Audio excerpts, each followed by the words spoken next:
Bersyukur pada Allah Subhanahu wa Ta'ala, kita masih diberikan kesempatan untuk berislam, beriman, dan insya Allah mengisi keislaman dan keimanan kita dengan memperbanyak amal soleh dalam kehidupan ini.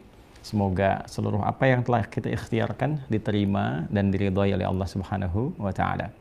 Di sela kegiatan kita dalam beraktivitas sampai dengan detik di subuh kali ini, alhamdulillah ada waktu kita untuk bisa menjawab beberapa pertanyaan-pertanyaan yang disampaikan kepada kami, dan diantaranya ini masih terhimpun ya di MAF hasil kajian offline di beberapa tempat kita satukan, dan sesuai dengan apa yang pernah kami janjikan, setiap ada luang waktu yang bisa bermanfaat, insya Allah kita bisa diskusikan apa yang teman-teman sampaikan.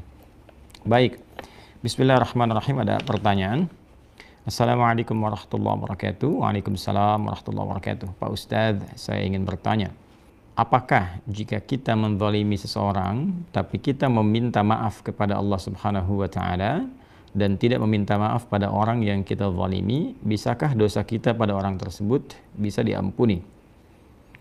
Baik, pemaafan, pengampunan dari satu dosa dan kesalahan yang diperbuat seorang hamba kembali kepada hak prerogatif Allah Subhanahu wa Ta'ala. Dan tentunya semua hal yang terkait dengan tindakan-tindakan yang berlaku dari Allah Subhanahu wa Ta'ala tentu diterangkan kepada kita, baik itu terkait dengan pahala ataupun dosa. Konsekuensi perbuatan seorang hamba tentu akan melahirkan berbagai hal dan sikap yang berkenaan dengan tindakan kita dari Allah Subhanahu wa Ta'ala. Kalau berbuat baik, dia mendapatkan pahala kebaikan. Kalau berbuat buruk, dia terancam berpotensi mendapatkan dosa. Saya katakan terancam karena ada pintu terbuka untuk bertobat dan menutup semua itu semua. Nah, dalam konteks berbuat dosa, berbuat salah, berperilaku zalim itu ada terbagi secara umum pada dua bagian. Yang pertama, ada terkait dengan Allah secara langsung, tidak terkait dengan manusia pada umumnya, hakun adami. Yang terkait dengan Allah, hak Rabbil Alamin, misalnya terkait dengan ibadah ritual seperti sholat, kan? Pernah meninggalkan sholat misalnya dengan sengaja, pernah tidak menunaikan puasa Ramadan, kaitan hal-hal ibadah ritual, maka Anda bertobat kepada Allah Subhanahu wa Ta'ala dengan sungguh-sungguh, berjanji tidak mengulanginya lagi, dan meningkatkan ketaatan kepada Allah, menambah ibadah sunnah, dan mengganti apa yang sesuai dengan ketentuan syariat mesti diganti. Kalau puasa tentu ada qadha yang harus dilakukan dan ketentuan-ketentuan lainnya yang telah secara sempurna dirumuskan oleh para ulama dalam kitab-kitab fikih. Jika dosa yang dilakukan, perbuatan zalim yang pernah dikerjakan, dan kita berlindung kepada Allah dari perbuatan demikian terkait dengan hak anak cucu Adam, hakun adami, maka jalan yang harus dilakukan adalah diselesaikan dulu dengan manusia dimaksud, dengan orang dimaksud. Sekalipun Anda memohon ampun kepada Allah Subhanahu wa Ta'ala tapi tidak meminta maaf, tidak menyelesaikan dengan orang yang bersangkutan, maka tobat yang dilakukan itu belum sempurna, masih menggantung dan masih akan dibahas dalam hisab saat kembali kepada Allah Subhanahu wa Ta'ala.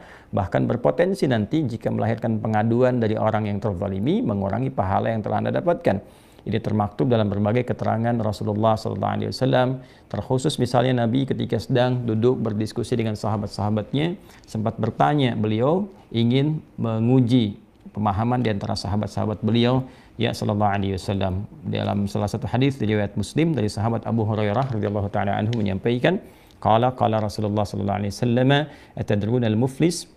Kata Nabi sallallahu alaihi wasallam, tahukah kalian orang yang bangkrut itu? Maka sahabat menjawab, qalu al-muflisu ya man la dirham lahu wa la mata', atau kama qalu. Mereka menyampaikan bahwa orang bangkrut menurut kami ya Rasulullah adalah orang yang tidak punya uang sedikit pun, tak punya aset sedikit pun. Jadi aset sudah tidak ada, uang pun tak punya. Secara ekonomi tentu ini logis ya dalam pandangan sudut pandang ekonomi. Tapi apa kata Nabi? Qala al-muflisu min ummati, atau kama qala Rasulullah sallallahu alaihi wasallam. Orang bangkrut dari kalangan umatku itu. Jadi ada orang yang mengaku umatnya Rasulullah SAW, tapi disebut bangkrut oleh Nabi SAW di akhirat kelak. Ya'ti yaumal qiyamati, siapa mereka? Adalah orang yang datang di hari kiamat nanti bi salatin wa siyamin wa zakatin atau kama qala Rasulullah sallallahu alaihi wasallam, yaitu orang yang di dunianya menunaikan salat, dia bahkan mengeluarkan zakat, dia menunaikan puasa, artinya hubungan ritualnya dengan Allah dia coba kerjakan. Ya, dia coba kerjakan, tapi sayang dalam saat yang sama dia punya persoalan dengan makhluk, hakun adami, dengan manusia lainnya. Ya, wa ya'ti, tapi juga dia datang membawa dosa, qad syatama hadza, dia pernah mencela si fulan, ya, wa qadzafa hadza, menuduh si fulan, wa daraba hadza, berselisih dengan si fulan, wa safaka dama hadza, bahkan ada yang menumpahkan darah. Ya, jadi setelah disinggung oleh Nabi sallallahu alaihi wasallam, ada orang perilaku ritualnya terlihat bagus tapi tidak berdampak kepada hubungan sosialnya. Dia terlihat sholat tapi menuduh orang lain, memfitnah orang lain, mencela orang lain, membuat hoax misalnya, atau berselisih tidak pada tempatnya, ya kan? Dan ada yang bahkan menumpahkan darah, ya. Dan kita berlindung dari semua itu kepada Allah Subhanahu wa taala. Dan dia tidak menyelesaikan itu saat di dunia. Tidak menyelesaikan itu, memfitnah, tidak mengklarifikasi, tidak minta maaf, tidak menjelaskan. Kadang-kadang ditemukan hanya dalam bentuk umum tapi tidak menjelaskan. Memanfaatkan momentum-momentum misalnya Idul Fitri cuma nyalami minta maaf ya, dengan semudahnya setelah menebarkan berbagai fitnah dan sebagainya misalnya, dan nggak pernah diklarifikasi. Di orang-orang yang mendengar informasi yang salah itu, ya, yang mendengar fitnah itu tidak pernah tahu kejelasannya. Nah, ini tetap akan diselesaikan di akhirat nanti. Ya, nah jadi apa yang harus dilakukan? Jangan sampai terjebak kepada apa yang pernah Nabi sampaikan, informasinya untuk mengingatkan kita jauh-jauh hari. Nanti apa yang dikerjakan itu tu'khadhu hadza min hasanati wa hadza min hasanati, akan ditimbang. Maka pahala sholatnya ini yang dia bawa tadi, kalau nggak diselesaikan dosa misalnya fitnahnya atau tuduhannya, maka diambil pahala sholatnya diberikan kepada orang yang difitnah itu. Itu yang akan terjadi di akhirat nanti. Fa in faniyat hasanatuhu, kalau habis kebaikannya masih tersisa keburukan. Ya, misalnya pernah zalimi orang lain dengan cara menyebarkan informasi nggak bagus, atau misalnya menggibahinya, bikin hoax tentang dia. Nah, ini habis bekal kebaikannya, maka orang yang pernah dizalimi itu akan diambil dosanya, lalu ditutupi kepada perbuatan buruknya itu sebagai konsekuensinya. Fatuliha finnar, ketika habis kebaikan, nggak ada bekal kebaikannya, keburukannya ditambah, maka dicucilah keburukan itu di neraka terlebih dahulu.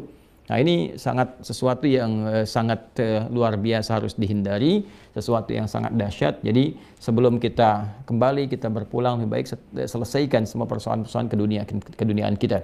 Karena itu di hadis lain Nabi SAW pernah mengingatkan, ya, man kanat lahu mazlamatun li akhi ya min irdin, siapa yang pernah berbuat zalim kepada saudaranya, ya, merendahkan kehormatannya, ya, kadang-kadang menyebarkan berita yang mengurangi kehormatan atau untuk menjatuhkan seseorang dan sebagainya. Nabi memberikan pesan, kama qala Rasulullah SAW, selesaikan saat di dunia sebelum nanti dituntut di akhirat nanti dalam keadaan-keadaan yang lebih menegangkan. Jadi kami sarankan, dan ini tidak menjadi aib seseorang datang untuk menjelaskan, meminta maaf, ya, dan ini justru akan mengangkat izzahnya di hadapan Allah Subhanahu wa taala, dan boleh jadi akan menyatukan kebaikan-kebaikan yang lebih baik dari yang selama ini pernah terjalin. Yang repot tuh begini, kadang-kadang mesti hati-hati ya pada dosa-dosa yang terkait dengan fitnah, tuduhan, menyebarkan hoax dan sebagainya. Sebab begini, ketika urusannya ini dengan si fulan selesai, biasanya agak berat mengklarifikasi kepada banyak orang. Dan itu tidak mudah dilakukan. Ya, memperbaiki dosa-dosa yang bersumber dari penyakit hati itu tidak sama dengan penyakit-penyakit fisik. Ya, Anda misal atau siapapun pernah menyebarkan hoax, ya, atau berita tidak benar atau fitnah terhadap si fulan misalnya. Andanya ke si fulan walaupun minta maaf, ya, tapi punya kewajiban mengklarifikasi pada orang banyak. Nah, ini biasanya nggak mudah dilakukan.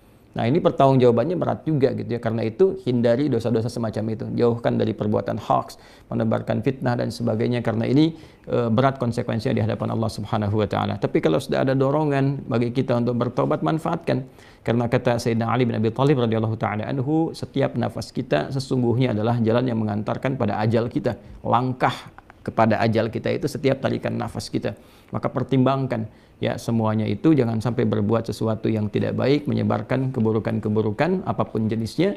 Pertimbangkan semua keterangan Nabi tadi, dan bila pernah terjadi segera selesaikan, baik itu hubungan dengan manusia, apalagi juga kaitannya dengan Allah Subhanahu wa taala. Dan kita sebagai muslim mendoakan, ya mendoakan siapapun yang punya persoalan-persoalan agar dimudahkan oleh Allah Subhanahu wa taala, dilembutkan hatinya, diberikan kekuatan, dan diharapkan semua berada dalam keadaan baik ketika kembali menghadap Allah Subhanahu wa taala. Saya kira demikian dari pertanyaan saudara kita ini.